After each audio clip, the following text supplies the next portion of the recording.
అందరికీ ప్రేమ శుభములు. మరొకసారి దేవుని సంఘంలో ఈ విధంగా దేవుడికి మాటలు ధ్యానించడానికి దేవుడు ఇచ్చినటువంటి గొప్ప అవకాశం ఉంటే ప్రభునామాన్ని దేవుడు కనపరచబద్దులంటున్నాం కదా. దేవుని యొక్క ఉత్సవ మహాకృప చేత దేవుడు మనకు ప్రేమించి వారంతా కూడా కాచి కాబట్టి బలపరిచి భద్రపరిచి తన రెక్కల నీడన తన యొక్క సన్నిధానంలో తన చేతిలో మనం చెప్పుకొని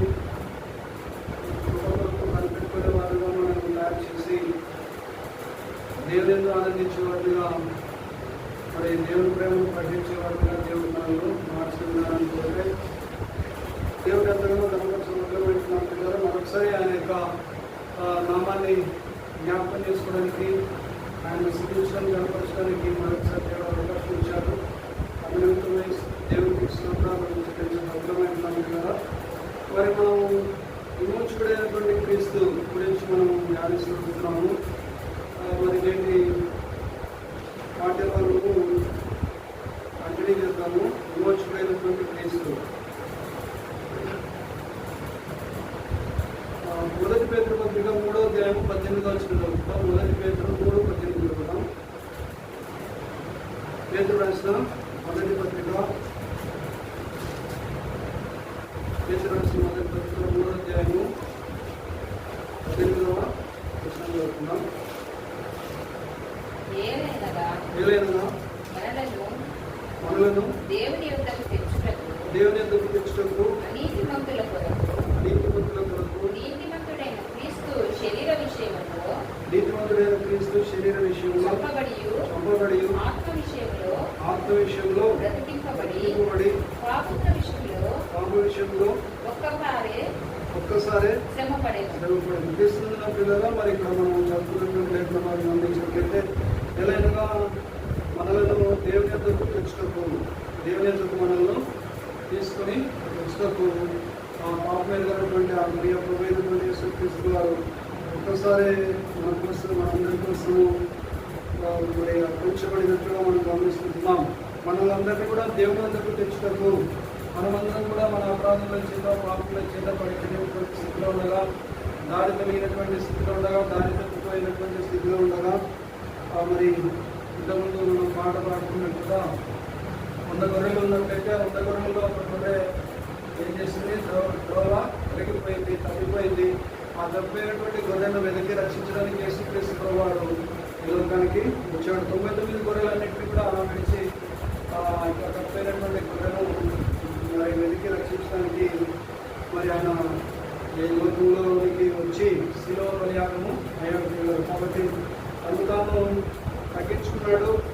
అందుగా యేసుక్రీస్తు ప్రభువారు మన కొరకు విమోచన ప్రయోజనముగా అప్పగించబడ్డాడు. పిల్లలు ఏలైనా మనల్ని దేవుని దగ్గర తెచ్చుటకు అనీతిమంతుల కొరకు నీతిమంతుడైన క్రీస్తు శరీర విషయంలో చంపబడినట్లుగా చూస్తున్నాం. కాబట్టి దేవుని దగ్గర మనలందరినీ కూడా తెచ్చుటకు మనం ఎవరు అంటే మనము అనీతిమంతులు పిల్లలు. కాబట్టి మనలో ఏ నీతి కూడా లేదు. మరి నీతి లేనటువంటి స్థితిలో ఉన్నటువంటి వారమైనటువంటి మనము అనీతిమంతులమైనటువంటి మనలందరినీ కూడా రక్షించడానికి నీతిమంతులైనటువంటి యేసుక్రీస్తు ప్రభువారు మరి శరీర విషయంలో చంపబడినట్లుగా చూస్తున్నాం. శరీర విషయంలో చంపబడ్డాడు. మరి తర్వాత ఆత్మ విషయంలో బ్రతికించబడ్డాడు. కాబట్టి ఆత్మ విషయంలో బ్రతికించబడ్డాడు, శరీర విషయంలో చంపబడ్డాడు, ఆత్మ విషయంలో బ్రతికించబడి పాపముల విషయంలో ఒక్కసారి శ్రమపడేదో. కాబట్టి మనం అందరం కూడా పాపముల చేత అపరాధముల చేత మరి నరకానికి వెళ్తున్నటువంటి స్థితిలో మనం పడి ఉండగా, మనల్ని ఎవరు కూడా విడిపించలేనటువంటి స్థితిలో మనం ఉండగా, ఆ దేవాదేవుడు తన యొక్క ముందు కుమారుడు ఏకైక కుమారుడు ఒక్క కుమారుడైనటువంటి యేసుక్రీస్తు వారిని మరి మనందరి కోసము విమోచన ప్రయోజనంగా అప్పగించుకున్నట్టు ఆయనను ఈ లోకంలోనికి పంపించినట్టుగా మనము గమనించవచ్చు పిల్లల. మరి మనమందరం కూడా అనీతిమంతులమైనటువంటి మనమందరం కూడా త్రోవతలిగిపోయినటువంటి స్థితిలో ఉండగా, మనలో ప్రతి ఒక్కరూ తన యొక్క ఇష్టమైనటువంటి త్రోవకు తొలగిపోయినట్టుగా మనము గమనిస్తున్నాం. కాబట్టి దేవుడు ఏం చేస్తున్నాడంటే చూస్తూ ఊరుకోలేదు పిల్లలు. కాబట్టి దేవుడు ఏం చేస్తున్నాడంటే నీతివంతుడైనటువంటి క్రీస్తు శరీర విషయంలో చంపబడినట్లుగా చూస్తున్నాం. కాబట్టి నీతివంతుడైనటువంటి దేవుడు మన కోసము పాపముగా చేయబడినట్లుగా ఇప్పుడు మనము తెలుసుకున్నాం. తర్వాత నెక్స్ట్ మనం గమనించినట్లయితే క్రీస్తు శరీర విషయంలో చంపబడి ఆత్మ విషయంలో బ్రతికించబడ్డాడు. తర్వాత పాపముల విషయంలో ఒక్కసారి శ్రమ పడినట్లుగా చూస్తున్నాం. పాపముల కొరకు ఒక్కసారి ఆయన విమోచన ప్రయోజనంగా చెల్లించబడ్డాడు, అర్పించబడ్డాడు, మన కొరకు శ్రమను అనుభవించాడు. పాపముల విషయమై ఒక్కసారి శ్రమ పడినట్లుగా, ఒక్కసారి మరణించినట్లుగా మనము గమనిస్తున్నాం పిల్లలు. కాబట్టి ఆ దేవాదేవుడు మన కొరకు ఇంటి గొప్ప బలియాగాన్ని ఏం చేశాడు? మనం పాపముల నిమిత్తమై మనల్ని విడిపించడానికి, మనల్ని నీతిమంతులుగా చేయడానికి, మనల్ని యథార్థులుగా చేయడానికి, మనల్లో దేవుడి కొరకు జీవించేవారుగా చేయడానికి, మనల్ని రాజులైనటువంటి యాజక సమూహంగా, ఆయన సొంతైనటువంటి ప్రజలుగా దేవుడు మనల్ని మార్చడానికి ఆయన మన కోసము ఒక్కసారి అర్పించబడినట్లుగా, ఒక్కసారి గమనివేలుపుట శిలువలో మరణించినట్లుగా మనము చూస్తున్నాం పిల్లలు. తర్వాత మనము గమనించినట్లయితే మరి కొరింథీయులకు రాసినటువంటి మొదటి పత్రిక 6వ అధ్యాయం 20వ వచనం చూద్దాము. కొరింథీయులకు రాసిన పత్రిక 6వ అధ్యాయము 20వ వచనం. కొరింథీయులకు రాసిన మొదటి పత్రిక 6వ అధ్యాయము 20వ వచనం చదువుతాం. 6వ అధ్యాయము 20వ విలువ పెట్టి కొనబడిన వారు కనుక మీ దేహంతో దేవుని మహిమపరచు. కాబట్టి క్రీస్తునందు నా పిల్లలు మనము దేవుని మహిమపరిచే వారంగా ఉండాలి. ఎందుకు దేవుని మహిమపరచాలంటే ఆయన మన కోసం ఒక్కసారి అర్పించబడి మనల్ని నీతివంతులుగా చేశాడు. అనీతివంతులమైనటువంటి మనందరి కోసం ఒక్కసారి గొల్గొతా మరి కల్వరి శిలువలో ఆయన మరణించినట్లుగా చూస్తున్నాం. కాబట్టి విలువ పెట్టి కొనబడిన వారము అని ఇక్కడ రాయబడింది. కాబట్టి ఆయన విలువ పెట్టాడు. తన యొక్క రక్తాన్ని అంతటి కూడా కార్చాడు. తన యొక్క శరీరం అంతా కూడా నాగటించాలంటే దున్నబడింది పిల్లలు. కాబట్టి మనందరి కోసం ఆ విధంగా మన కోసం తను తాను ఉపయోగించుకున్నటువంటి ఆ దేవాదేవుడు మనము అపవాది చేత మరి చిక్కుపోయినటువంటి వారం, చిక్కబడినటువంటి వారం, లాక్కుని వెళ్ళిపోయినటువంటి పరిస్థితిలో ఉన్నటువంటి వారం. కాబట్టి అపవాది సంబంధులుగా ఉన్నటువంటి మనల్ని, పాపపు సంబంధాలుగా ఉన్నటువంటి మనల్ని, చీకటి సంబంధులుగా ఉన్నటువంటి మనల్ని ఆశ్చర్యకరమైనటువంటి తన యొక్క వెలుగులోనికి మనల్ని పిలిచి ఆయన యొక్క గుణాతిశయములను భద్రము చేసేవారిగా దేవుడు మనల్ని చేసి ఉన్నాడు. కాబట్టి మన అందరినీ కూడా ఆయన విలువ పెట్టి కొన్నాడు. ఆయన రక్తం ఇచ్చి కొన్నాడు. ఆయన రక్తం కార్చి కొన్నాడు. కాబట్టి రక్తం కార్చి కొన్నాడు, విలువ పెట్టి కొన్నాడు. కాబట్టి విలువైనటువంటి ఆ యొక్క రక్తాలంతటి కూడా మన కొరకు ఆ యొక్క కల్వరి శిలువ వారిలో మరి ఆ యొక్క రక్తాలంతటి కూడా కార్చాడు పిల్లలు. కాబట్టి విలువ పెట్టి కొనబడిన వారు కనుక మీ దేహంతో దేవుని మహిమపరచాలి. కాబట్టి మన దేహంతో మనము దేవుని మహిమపరిచే వారుగా ఉండాలి. మనం దేహంతో, మన శరీరంతో మరి మనము దేవుని మహిమపరిచే వారుగా ఉండాలి. దేవుని కనపరిచే వారుగా ఉండాలి. దేవుని ఆనందించే వారుగా ఉండాలి. మరి ఎల్లప్పుడూ ఆనందించుడి, మరలా చెప్పుడును ఆనందించుడి అని అపోస్తలుడైనటువంటి పౌలు చెప్తున్నాడు. ప్రభునందే ఆనందించే వారుగా మనము ఉండాలి పిల్లలు. ఎల్లప్పుడూ ప్రభునందు ఆనందించుడు, మరలా చెప్పుడును ఆనందించినట్టు. కాబట్టి ఆయన ఎందే ఆనందించేవారుగా మనము ఉండాలి. ఎందుకంటే మనం విలువ పెట్టి కొనబడినటువంటి వారు కనుక దేవుని ఆనందించేవారుగా ఉండాలి. తర్వాత మన దేహంతో దేవుని కనపరిచేవారుగా, మన దేహంతో దేవుని మహిమపరిచేవారుగా, మన మాటల ద్వారానేమి, క్రియల ద్వారానేమి, చూపుల ద్వారానేమి, చేసుకుల ద్వారానేమి, అన్నిటి ద్వారా కూడా దేవుని మహిమపరిచేవారుగా మనము ఉండాలి. దేవుని కొరకు మనము సాక్షిపరులుగా జీవించేవారుగా ఉండాలి. ఆయన సాక్ష్యాన్ని పొందుకునే కొరకు మనం ప్రార్థన చేసి మనము ఆయన నామాన్ని కనపరిచేవారుగా మనము ఉండాలని ఆయన ఇష్టపడుతున్నటువంటి దేవుడుగా ఉంటున్నాడు. తర్వాత మనం గమనించినట్లయితే యెఫన్యా గ్రంథం 3వ అధ్యాయం 17వ వచనం మనం చదువుతున్నాము. మరి ఆయన ఎలాంటి మనస్తత్వం కలిగినటువంటి దేవుడు చూద్దాం. యెఫన్యా గ్రంథము 3వ అధ్యాయము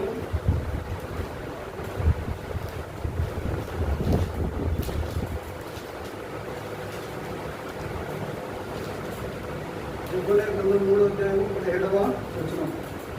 యెఫన్యా గ్రంథం 3వ అధ్యాయము 17వ వచనం.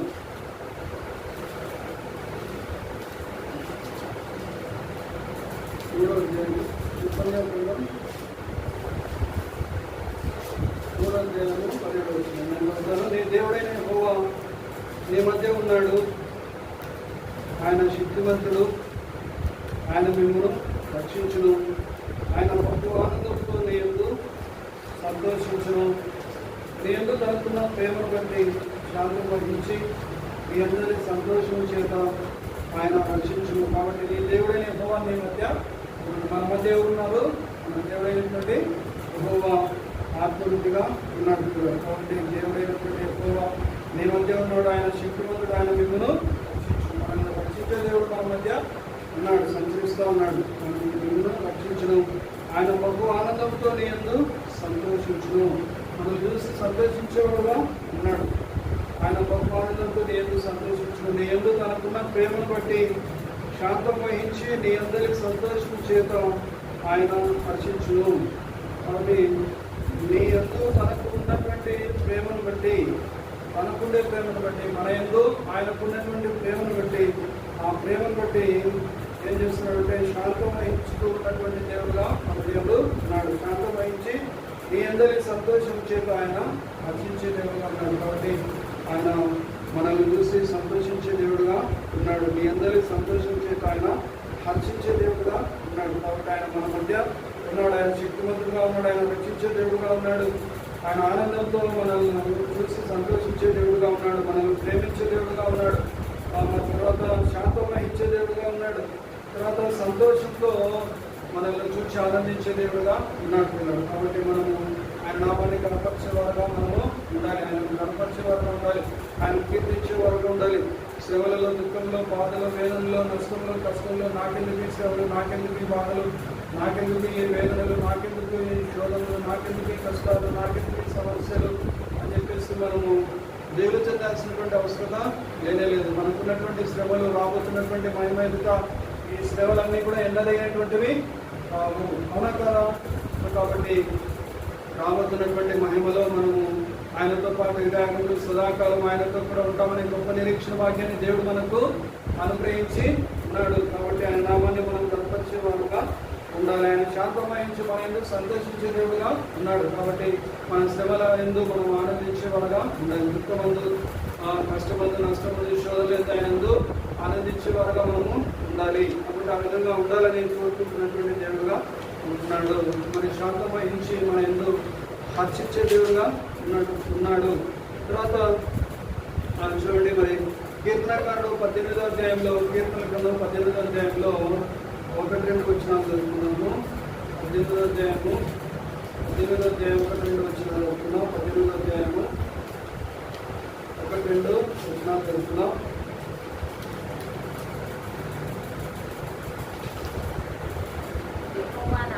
యెహోవా నా బలమా, నేను నిన్ను ప్రేమించుచున్నాను. యెహోవా నా శైలము, నా కోట, నన్ను రక్షించువాడు, నా కేడము, నా రక్షణశృంగము, నా ఉన్నత దుర్గము, దేవుడు. నేను ఆశ్రయించిన నా దుర్గము. కాబట్టి మనము మన యొక్క బలం ఎవరంటే మన దేవుడే మనకు బలం. దేవుడే యెహోవాయే నా బలం అని చెప్పేసి దావీదు కీర్తనని పైన పాడుతున్నారు. కాబట్టి అతని శత్రువులందరి చేతిలో నుండి, సౌలు చేతిలో నుండి యెహోవా అతనిని తప్పించిన దినమున దావీదు ఈ గీతవాక్యములను చెప్పి యెహోవాను స్తుతించి అతడు ఇట్లా నెలకొంది రాబడింది. కాబట్టి శత్రువుల చేతుల నుంచి, సౌలు చేతిలో నుంచి, సొంత మామ చేతుల నుంచి తప్పించి మరి విడిపించి మరి సజీవుల సంఖ్యలో దేవుడు దావీదు ఇచ్చిన దినమున మరి దావీదు దేవుణ్ణి కొనియాడుతూ, ఘనపరుస్తూ, మహిమపరుస్తూ, ఆయన నామాన్ని జ్ఞాపకం చేసుకుంటూ బలమైనటువంటి దేవుణ్ణి ఈ విధంగా మరి పాటతో స్తుతిస్తున్నట్టుగా మనం గమనిస్తుంది. యెహోవా నా బలమా, నేను నిన్ను ప్రేమించున్నానంటాడు. ప్రేమిస్తున్నామా? మనమైతే ప్రేమిస్తున్నామా? దేవుని మనము ప్రేమించేవారుగా ఉంటున్నాం. దావీదు ఏం చేస్తున్నాడంటే బలమైనటువంటి దేవుణ్ణి ప్రేమించే దావీదుగా కనిపిస్తున్నాడు. కాబట్టి మనం దేవుని ప్రేమించే వారంగా ఉన్నట్లయితే మన యొక్క సమస్యల నుంచి మనల్ని విడిపించే దేవుడుగా ఉంటాడు. కాబట్టి మనం ప్రేమించేవారుగా ఉండాలి. దేవుని ప్రేమించేవారుగా ఉండాలి. తర్వాత యెహోవా నా శైలము, నా కోట, నన్ను రక్షించువాడని చెప్పేసి చెప్తున్నాడు. నా శైలము, నా కోట, నన్ను రక్షించువాడని కలుపుతున్నట్టుగా చూస్తుంది. కాబట్టి మనం కూడా దావీదు వలె ఆయనను దేవుణ్ణి మనము శైలముగాను, కోటగాను, రక్షించే దేవుడుగాను మనము చేసుకున్నామా అనేది మనము పరీక్ష చేసుకోవాలి. శైలంగా చేసుకోవాలి, కోటగా చేసుకోవాలి, రక్షించే దేవుడుగా మనకు ఉన్నాడు పిల్లలు. కాబట్టి మనం అడగాలి, దేవుని అడగాలి, నా శైలంగా ఉండుకోవా, నా కోటగా ఉండుకోవా, నన్ను రక్షించే దేవుడుగా నాకు ఉండుకోవా అని చెప్పేసి మనము దేవుని అడిగే వారంగా మనం ఉండాలి. మనల్ని విడిపించే దేవుడు మన కేడమైనటువంటి దేవుడు. చూడండి, నా కేడము, నా రక్షణ శృంగము, నా ఉన్నత దుర్గము, నా దేవుడు, నేను ఆశ్రయించిన నా దుర్గము అని చెప్పేసి దేవుణ్ణి పొగడుతున్నట్లుగా కనపరుస్తున్నట్లుగా మనం చూస్తున్నాం. కాబట్టి ఆ విధంగా మనం దావీదు వలె దేవుణ్ణి కనపరిచేవాడుగా, మహిమపరిచేవాడుగా, ఎప్పుడు ఆయన నామాన్ని కీర్తించేవాడుగా, మనం ఎప్పుడు కూడా ఆయన నామాన్ని జ్ఞాపకం చేసుకునేవాడుగా, మనం ఎప్పుడు కూడా ఆయన నామాన్ని స్మరించేవాడుగా, యేసునామ స్మరణలో మనం జీవించేవాడుగా మనము ఉండాలి పిల్లలు. కాబట్టి ఆయన నామాన్ని స్మరిస్తూ ఉండాలి. ఆయన నామాన్ని స్మరిస్తూ ఉంటే మనకు ఉన్నటువంటి శ్రమలన్నీ కూడా ఎన్నదగినటువంటివి కాకుండా వెళ్ళిపోతాయి పిల్లలు. కాబట్టి వాటన్నింటి కూడా తొలగించడానికి సిద్ధమైనటువంటి మనస్సు కలిగినటువంటి దేవుడుగా ఉన్నాడు.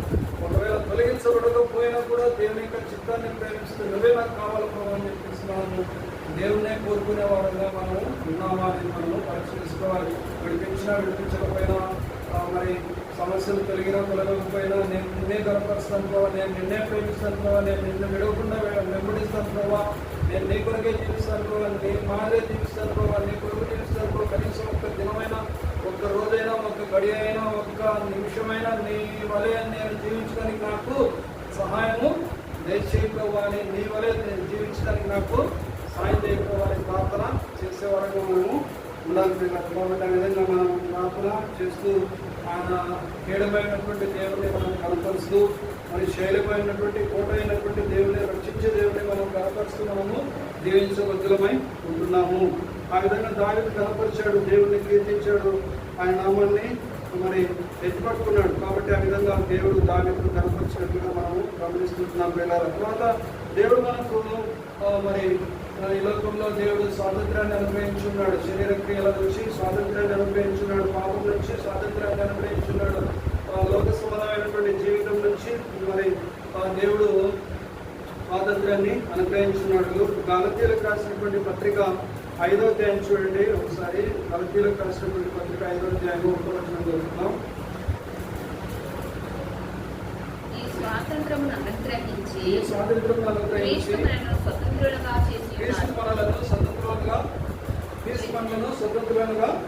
చేస్తున్నాడు. కాబట్టి స్థిరముగా నిలిచి మరలా దాస్యమును కాడి క్రింద చిక్కుకొనకుడి. కాబట్టి స్వాతంత్రాన్ని దేవుడు మనకు అనుగ్రహించున్నాడు. దేవుడు స్వాతంత్రం అనుగ్రహించున్నాడు. శరీర క్రియల నుంచి, మోసం నుంచి, అబద్ధం నుంచి, టక్కర నుంచి, అన్యాయం నుంచి, అక్రమం నుంచి, అనేక రకాలైనటువంటి పాపముల నుంచి దేవుడు మనకు స్వతంత్రత అనుగ్రహించిన వాటన్నిటి నుంచి మనల్ని దూరపరిచి ఉన్నాడు. కాబట్టి మరి ఈ స్వాతంత్రాన్ని దేవుడు మనకు అనుగ్రహించి క్రీస్తు మనల్ని ఏం చేస్తున్నాడు? స్వతంత్రులుగా చేసి ఉన్నాడు. కాబట్టి మనం ఏం చేయాలంటే స్థిరంగా నిలబడే వారంగా ఉండాలి. ఎవరిలో నిలబడాలి? స్థిరంగా ఆయన ఎందుకు మనము స్థిరంగా నిలిచిన వారంగా ఉండాలి. తర్వాత ఆ విధంగా ఆయన ఎందుకు స్థిరంగా నిలబడి మరి ఎటువంటి పరిస్థితులు వచ్చినా కూడా స్థిరంగా నిలబడాలి. చిన్న వాటికి పడిపోయే వారంగా మనం ఉండకూడదు. చిన్న వాటికి మనం సరిగే వారంగా ఉండకూడదు. చిన్న వాటికి వ్యసనపడే వారంగా ఉండకూడదు. చిన్న వాటికి మనం దేవునికి దూరం అయిపోయే వారంగా మనము ఉండకూడదు పిల్లలు. కాబట్టి ఆయన ఎందుకు స్థిరంగా నిలిచి మరలా తిరిగి దాస్యమును కాడి కింద చిక్కుకొని మరలా తిరిగి మరి పాపము నుంచి దేవుడు మనల్ని విడిపించున్నాడు. కాబట్టి మరి శరీర క్రియలకు హేతువుగా చేసుకోకుండా, ఆ స్వాతంత్రాన్ని శరీర క్రియలకు హేతువుగా చేసుకోకుండా మనము దాస్యమనే కాడి కింద మరలా చిక్కుకొనకుండా చూసుకోవాలి. దాస్యమనే కాడి కింద పాపమనే దాసత్వం కింద చిక్కుకోకుండా మనం చూసుకోవాలి. దాసత్వం దీంట్లో అందుకే వేసుకోవాలి. ప్రయాసపడి పాపభారం మోసుకొచ్చిన సమస్త జనులారా నా ఎదుకు రండి, నేను మీకు విశ్రాంతిని ఇస్తానంటున్నాడు. కాబట్టి విశ్రాంతి కలగజేసే దేవుడు మన దేవుడు. కాబట్టి ఆ యొక్క దాసత్వం నుంచి విడిపించే దేవుడు, పాపము అనే సంఖ్యల నుంచి విడిపించే దేవుడు, పాపం అనే కట్ట నుంచి విడిపించే దేవుడు, పాపం అనే కనిపించినటువంటి సంఖ్యల నుంచి, పథకాల నుంచి విడిపించే దేవుడుగా ఉన్నాడు. కాబట్టి విడిపించే దేవుడుగా ఉన్నాడు. మనల్ని విడిపించాడు. పాపం అనే దాసత్వం నుంచి విడిపించాడు. మరలా చేయాలని అనిపించే దాసత్వం నుంచి, పాపం నుంచి, ఆ కాడి నుంచి మరి విడిపించినటువంటి దేవుడుగా ఉన్నాడు. పాపం అనేది ఒక కాడి లాంటిది. కాబట్టి అది బరువైనది, మోయలేనటువంటి భారం. కాబట్టి అది అందులో చిక్కున్నటువంటి వారు బయటికి రాలేరు. అందుకే దేవస్థానానికి రాలేకపోతున్నారు చాలా మంది. కాబట్టి పాపంలో ఉన్నారు కాబట్టి రాలేదు. కాబట్టి పాపంలో ఉన్నటువంటి ఆ ప్రజలందరినీ కూడా విడిపించడానికి యేసుక్రీస్తు ప్రభువారు ఈ లోకానికి వచ్చారు. ఒక్కసారి ఆయన మరణించాడు, మరి బలయ్యాడు, మన కోసం విమోచన క్రయధనంగా తను తాను అప్పగించుకున్నాడు పిల్లలు. కాబట్టి మనల్ని అందరినీ కూడా విడిపించాడు. మరలా దాసత్వం అనే కాడి కింద చిక్కుకొనకుండా చిక్కుకొనకుండా మనల్ని ఏం చేస్తున్నాడు అంటే విడిపిస్తున్నట్లుగా మనము చూస్తున్నాము. విడిపించాడు కాబట్టి మళ్ళా చిక్కుకోకూడదు, మళ్ళా పాపము వైపు తిరగకూడదు, మళ్ళా పాపము చేయకూడదు. కాబట్టి ఆ విధంగా మనము జీవించాలి. దేవుడిని నమ్మినటువంటి మనము పాపంలో లేకుండా పరిశుద్ధంగా జీవించాలి, నమ్మకంగా జీవించాలి, యథార్థంగా జీవించాలి, దేవుని కొరకు జీవించాలి, సాక్షి బిడ్డలుగా జీవించాలి, ఆయన రాజ్యాన్ని కట్టేవారుగా జీవించాలని మనల్ని కూడా ఈ లోకం నుంచి మనందరినీ కూడా ఏర్పాటు చేసుకున్నాడు, వేరు చేసి ఉన్నాడు.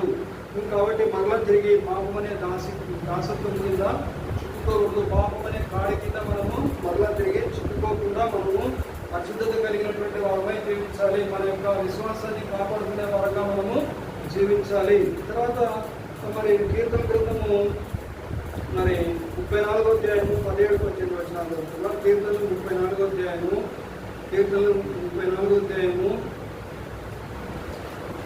17కు వచ్చిన వచనాలు చదువుతున్నాం. నీతిమంతులు మొరపెట్టగా యెహోవా ఆలకించును. వారి శ్రమలన్నిటిలో నుండి వారిని విడిపించును. కాబట్టి నీతిమంతులు అంటే ఎవరంటే ఆయన రక్తంలో కడగబడినటువంటి వారు నీతిమంతులు. చాలా మంది చాలా రకాలుగా నీతిమంతులు ఉండడానికి నటిస్తూ ఉంటారు. చాలా మంది నీతిమంతులుగా ఉన్నట్టుగా ఏమంటారు, బిల్డప్ అంటుంటారు కదా, బిల్డప్ చేస్తుంటారు. కొంతమంది ఆ విధంగా చేస్తుంటారు. అలా కాకుండా నిజంగా దేవుడు మనల్ని నీతిమంతులుగా ఆయన రక్తం ద్వారా కడగబడి అటువంటి మనల్ని కూడా దేవుడు నీతిమంతులుగా చేశాడు. కాబట్టి పై పూటల ద్వారా, పై వాటి ద్వారా, పై విధానాల ద్వారా, పై పద్ధతుల ద్వారా, పై ఆచారాల ద్వారా మనం నీతిమంతులుగా మార్చబడలేము. కానీ దేవుడికి ఇష్టం లేని పద్ధతులను చేయడం ద్వారా నీతిమంతులుగా మార్చబడలేము. కానీ ఆయన రక్తం ద్వారా కడగబడటం ద్వారా మనము నీతిమంతులుగా మార్చబడుతున్నాము. 34వ అధ్యాయం 17వ వచనంలో ఏం చేస్తుందంటే నీతిమంతులు మొరపెట్టగా యెహోవా ఆలకించునని రాయబడింది. కాబట్టి మనం నీతిమంతులమైనటువంటి దేవుని పిల్లలమైనటువంటి మనము మొరపెట్టగా దేవుడు మన యొక్క మనవి ఆలకించే దేవుడుగా ఉంటాడు అనే సంగతి మనము ఈ యొక్క సమయంలో మనము జ్ఞాపకము చేసుకోవాలి. కాబట్టి యెహోవా ఆలకించును. వారి శ్రమలన్నింటిలో నుండి వారిని విడిపించు. కాబట్టి వారి శ్రమలన్నింటిలో నుంచి ఎన్ని శ్రమలన్నా రాని వాటన్నిటి నుంచి దేవుడు ఏం చేస్తాడు? వాటన్నిటి నుంచి దేవుడు ఒకటొకటి విడిపించుకుంటూ ఆయన యొక్క సన్నిధానంలోకి చేరుకొని పర్యంతరం కూడా మనందరినీ కూడా కాపాడే దేవుడుగా ఉంటాడు, బలపరిచే దేవుడుగా ఉంటాడు. కాబట్టి పక్షిరాజ యవనం వలె మన యొక్క యవనం కొంతగా కూర్చున్నట్లు మేలుతో మరి ఆయన మనలో తృప్తిపరిచే దేవుడుగా ఉన్నాడు. కాబట్టి మరి పక్షిరాజు అయితే యవనము అనేది సంతరించుకుంటుంది. ఆ విధంగా యవనం సంతరించుకుంటుంది. ఒకనొక సమయంలో మరలా తిరిగి రెక్కలన్నీ కొడిపోయి, మరలా తిరిగి కోర్లన్నీ కొడిపోయి, మరలా తిరిగి ఆ యొక్క పక్షిరాజు ఏం చేస్తుందంటే మరలా తిరిగి కొత్త రెక్కలు, కొత్త ఈకలు, కొత్త గోర్లు అన్నీ వస్తాయి, ముక్కు కూడా వస్తుంది. మరి ఆ విరిగిపోయినటువంటి వాటన్నిటి నుంచి వెలుగుల పొంది మరలా తిరిగి నూతనమైనటువంటి యవ్వనం అనేది పక్షిరాజుకు వస్తుంది పిల్లలు. ఆ విధంగా నూతనమైనటువంటి యవ్వనాన్ని దేవుడు మనకు అనుగ్రహిస్తాడు. నీతిమంతులుగా దేవుడు మనల్ని మార్చి మరి మనం ఏమైతే మొదలుపెట్టుకుంటూ ఉంటామో ఆ యొక్క మొదలన్నింటి నుంచి విడిపించే దేవుడుగా ఉంటాడు. వాటి యొక్క బాధల నుంచి విడిపించే దేవుడుగా ఉన్నాడు. వారి యొక్క శ్రమలన్నింటి నుంచి వారిని విడిపించమని ప్రారంభించింది. కాబట్టి ఎవరు నీతిమంతులైతే ఉంటారో ఆ నీతిమంతుల యొక్క మొరలన్నింటి నుంచి నీతిమంతులను విడిపించే దేవుడుగా ఉన్నాడు. మనం నీతిమంతులుగా జీవిస్తూ ఉన్నట్లయితే మన యొక్క శ్రమలన్నింటి నుంచి కూడా దేవుడు మనల్ని విడిపించే దేవుడుగా ఉంటాడు. మన తర్వాత యథార్థవంతుల మొర ఆయన ఆలకించే దేవుడుగా ఉన్నాడు. కాబట్టి నీతిమంతులు మొదలుపెట్టగా ఎక్కువ ఆలకించిన వారి శ్రమలన్నింటిలో నుండి వారిని విడిపించుమని ప్రారంభించారు. కాబట్టి మన యొక్క శ్రమలన్నింటిలో నుంచి మనల్ని విడిపించే దేవుడు మన మధ్య ఆత్మీయంగా సంచారము చేస్తున్నాడు. తర్వాత మరి యెషయా గ్రంథము 44వ అధ్యాయం 22వ వచనం చూడండి ఒకసారి. మరి మన పాపంలో నుంచి మనం ఏం చేస్తున్నాడంటే ఆయన విమోచించినటువంటి దేవుడుగా చూస్తున్నాం. యెషయా గ్రంథం 44వ అధ్యాయము 22వ వచనం. యెషయా గ్రంథం 44వ అధ్యాయం 22వ వచనం. యెషయా గ్రంథం 44వ అధ్యాయం మంచు విడిపోనట్లుగా నేను నీ నేను నీ అతిక్రమములను అతిక్రమములను మబ్బు మబ్బు తొలగునట్లు తొలగినట్లుగా నీ పాపములను నీ పాపములను తుడిచివేసి ఉన్నాను. ఉన్నాను. నేను నేను నిన్ను నిన్ను విమోచించి నా యొద్దకు నా యొద్దకు మళ్ళును. కాబట్టి ఇక్కడ మనకు విమోచించే దేవుడు మనకు కనిపిస్తూ ఉన్నాడు. కాబట్టి విమోచించే దేవుడు అయినటువంటి యెహోవా కనిపిస్తూ ఉన్నాడు. మంచు తొలగిపోనట్లుగా, మంచు విడిపోనట్లుగా నేను నీ అతిక్రమములను, మబ్బు తొలగినట్లుగా నీ పాపములను విడిచివేసి ఉన్నాను. నేను నిన్ను విమోచించి ఉన్నాను. నా యొద్దకు మళ్ళుకొను అని చెప్పేసి నేను నిన్ను విమోచించి ఉన్నాను. నా ఎందుకు మబ్బు తొలగినట్లుగా నీ పాపములను తుడిచివేసి ఉన్నాను. మంచి ఏ విధంగా అయితే విడిపోతుందో కొంచెం వేడి తగలగానే మరి ఏమవుతుంది, మనసులో ఏమైపోతుంది, కరిగేమవుతుంది, విడిపోతుంది. ఆ విధంగా విడిపోయినట్లుగా నేను నీ యొక్క అతిక్రమములను నేను దూరపరిచి ఉన్నాను. దూరములకు పడమర ఎంత దూరంగా ఉన్నదో మన అతిక్రమములను మనకు అంత దూరపరిచి ఉన్నటువంటి దేవుడు మన దేవుడు. కాబట్టి మంచు విడిపోనట్లుగా నేను నీ అతిక్రమములను, మబ్బు తొలగినట్లుగా నీ పాపములను తుడిచివేసి ఉన్నాను. నేను నిన్ను విమోచించున్నాను. నా యొద్దకు మళ్ళుకోను. కాబట్టి ఇంకా ఎవరైనా యొక్క రాత్రికాల సమయంలో దేవుని నామమున విశ్వాసం ఉంచకుండా పాపంలోనే జీవిస్తూ వారి యొక్క అతిక్రమంలోనే పాపంలోనే మీరు జీవిస్తూ ఉన్నట్లయితే మరి ఈ యొక్క రాత్రికాల సమయంలో ప్రభువైనటువంటి యేసుక్రీస్తు వారు మీ కొరకు, నా కొరకు, సర్వలోక మానవాళ్ళందరి కొరకు శిలువ బలియాగము అర్పించాడు. కాబట్టి ఆ విధంగా మనందరినీ కూడా నీతిమంతులుగా చేయడానికి, యథార్థవంతులుగా చేయడానికి, దేవునితో మనల్ని తిరిగి తీసుకురావడానికి, తప్పైనటువంటి మనల్ని దారి తొలగిపోయినటువంటి మనలందరినీ కూడా విడిపించడానికి,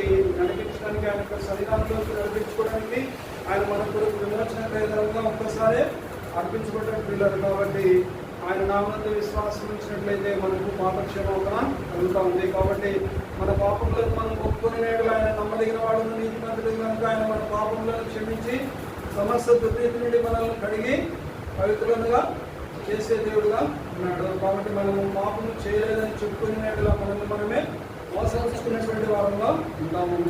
మరియు మనలో ఆయన యొక్క సత్యం అనేది ఉండదు పిల్లలు. కాబట్టి మనము ఎవరైతే పాపంలో జీవిస్తూ ఉన్నారో వాళ్ళందరూ కూడా ఒప్పుకొని విడిచిపెట్టినట్లయితే ఆయన నమ్మలేనటువంటి వాడు, నీతిమంతుడు కనుక ఆయన మన పాపంలను క్షమించి సమస్తమైనటువంటి దుర్నీతి నుండి కడిగి పరిశుద్ధులుగా చేసే దేవుడుగా ఉన్నాడు. నీతిమంతులుగా చేసే దేవుడుగా ఉన్నాడు. యథార్థవంతులుగా చేసే దేవుడుగా ఉన్నాడు. ఆయన సొత్తుగా చేసే దేవుడుగా ఉన్నాడు. ఆయన రాజ్యానికి వారసులుగా చేసే దేవుడుగా ఉన్నాడు. తన బిడ్డలుగా మార్చే దేవుడుగా ఉన్నాడు. కాబట్టి దేవుడు మన ఎట్లా తన యొక్క ప్రేమను వెల్లడిపరుస్తున్నాడు.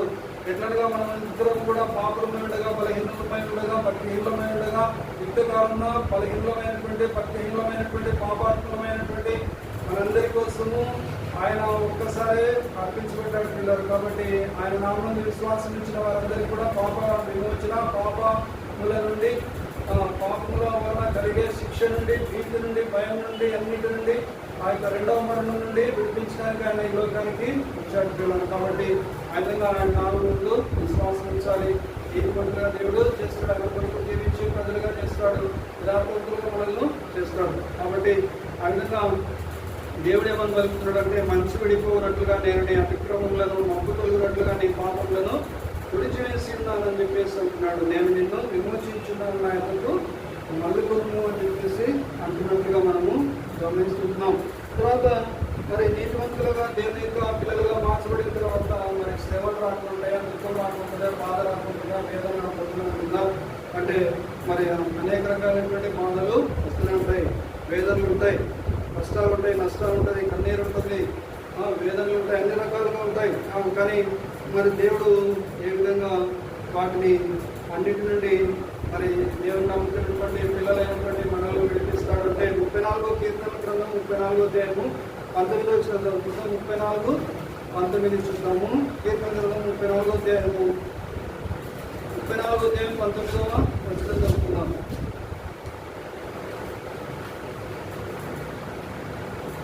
నీతిమంతునికి కలుగు ఆపదలు అనేకములు,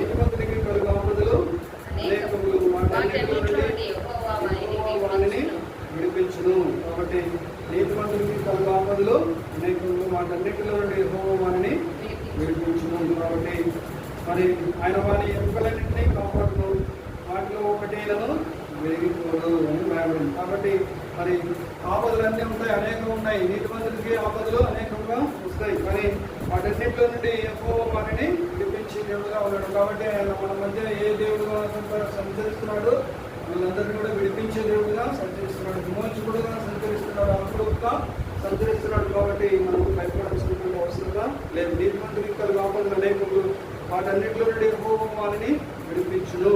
తర్వాత రోమిలకు రాసినటువంటి పత్రిక 8వ అధ్యాయం 1-2 వచనాలు చదువుతున్నాము. కాబట్టి మరి ఎవరైతే ఆయన నామమునందు విశ్వాసము ఉంచి మరి పాపములను ఒప్పుకొని విడిచిపెడతారో వారందరూ కూడా క్రీస్తు యేసునందు ఉన్నటువంటి వాళ్ళగా మార్చబడతారు. క్రీస్తు యేసుకు సంబంధించినటువంటి వాళ్ళగా మార్చబడతారు. 8వ అధ్యాయము 1-2 వచనాలు చదువుతున్నాం. కాబట్టి ఇప్పుడు క్రీస్తు యేసునందున్న వారికి ఏ శిక్షా విధియు లేదు. క్రీస్తు యేసునందు జీవమునిచ్చు ఆత్మ యొక్క నియమము నియమము పాపమరణముల నియమం నుండి నన్ను విడిపించును. ఎట్లనగా ధర్మశాస్త్రం దేవుని చేయజాలకపోయినో దానికి దేవుడు చేసిన ధర్మశాస్త్రం ఏదైతే చేయలేకపోయిందో, ధర్మశాస్త్రం ఏదైతే మన పక్షాన విజ్ఞాపనం చేయలేకపోయిందో, మన పక్షాన మనల్ని విడిపించలేకపోయిందో, అదేవిధంగా మరి ఆ విధంగా చేయలేనటువంటి పనిని, ధర్మశాస్త్రం చేయలేనటువంటి పనిని యేసుక్రీస్తు మన కోసము చేసి ముగించాడు. శిలువలో సమాప్తమైందని చెప్పేసి చేసి ముగించాడు. కాబట్టి ఇప్పుడు క్రీస్తు యేసునందున్న వారికి ఏ శిక్ష విధి కూడా లేదు. శిక్ష విధించాల్సిన అవసరత లేదు. శిక్ష విధి అంతా కూడా కొట్టివేయబడింది. ఎక్కడ కొట్టివేయబడింది? శిలువతో కొట్టివేయబడింది, మేకలతో కొట్టివేయబడింది. మన యొక్క శిక్ష అంతా కూడా ఎందుకంటే ఆయన భరించాడు, మనకు బదులుగా ఆయన శిక్షను అనుభవించాడు పిల్లలు. కాబట్టి శిక్షా విధి లేదు. క్రీస్తు యేసునందు జీవమునిచ్చు ఆత్మ యొక్క నియమం. ఆత్మనియమం అనేది ఏంటి? క్రీస్తు యేసునందు జీవమునిస్తుంది. ఈ యొక్క ఆత్మ యొక్క నియమము పాపమరణంలో నియమం నుండి నన్ను విడిపించునని మరి అపోస్తలుడైనటువంటి పౌలు పలుకుతున్నాడు పిల్లలు. కాబట్టి పాపమరణముల నియమం నుండి ధర్మశాస్త్ర నియమం నుండి మనల్ని విడిపించాడు. దేవుడు మనల్ని విడిపించాడు. యేసుక్రీస్తు వారిని పంపించి మరి మనల్ని విడిపించాడు. ఏ నియమం నుంచి విడిపించాడు? పాపమరణముల నియమం నుంచి మనల్ని విడిపించాడు. ఆ నియమాన్ని ఏమంటారంటే ఆత్మ యొక్క నియమము అని అంటారు. కాబట్టి ఆత్మ యొక్క నియమం అనేది ఏమిస్తుంది మనకు అంటే క్రీస్తు యేసునందు మనకు ఏమిస్తుంది? జీవాన్ని ఇస్తుంది.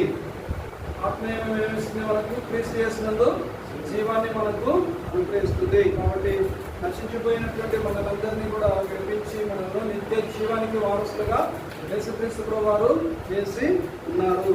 అది ఆత్మ యొక్క నియమమై ఉన్నది పిల్లల. తర్వాత మనము గమనించినట్లయితే మరి 44వ అధ్యాయం చూడండి. యెషయా గ్రంథం 61వ అధ్యాయము 10వ వచనం చదువుకుందాం. యెషయా 61:10.